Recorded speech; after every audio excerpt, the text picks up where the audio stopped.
How do we take a disease that is not talked about a lot within mainstream media, partner it up with an institution that's well recognizable, and then incorporate technology and have a global impact as well too. It's one of the most common genetic disorders in the world, and now a Toronto foundation is partnering with SickKids Hospital in the battle against sickle cell disease. The blood disorder predominantly affects those of African descent, and advancing treatment is now something that the Dream Legacy Foundation plans to do. It's really just the trait that you have, so it really doesn't become a problem unless you find a partner that also has a trait. Right? And then you run the chance of your children developing this full-blown sickle cell disease. Sickle cell disease causes red blood cells to stiffen and change shape, eventually clogging blood vessels and preventing oxygen from reaching important organs and tissues, causing chronic pain.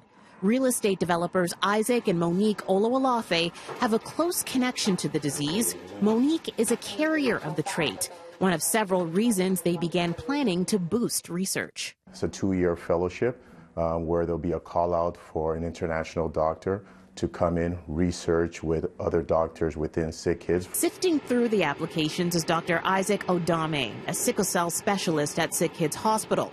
With the disease linked to a very high child mortality rate in Africa, the candidates Dr. Odame is considering are coming directly from the continent. Particularly in a country that has a big challenge with sickle cell disease, preferably a woman, in the interest of women empowerment.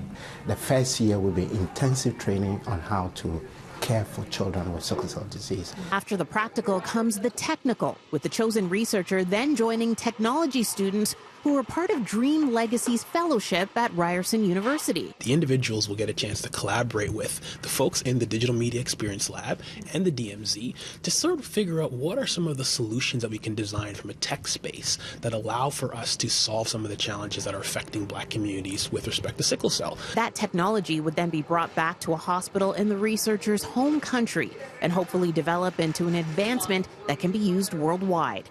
Isaiah Edwards was diagnosed with sickle cell disease when he was just 3 months old and says improved treatment drastically reduced his monthly transfusions. I don't have to get the blood transfusions anymore, so my visits are less, about once every 4 months. So instead of the 12-month span, I go maybe 3 or 4 times a year, and it's honestly, it really changes your life. The fellowship is expected to get started once the chosen candidate arrives here in Toronto. For more information, you can find it on our website, citynews.ca. At SickKids Hospital, Tammie Sutherland, City News.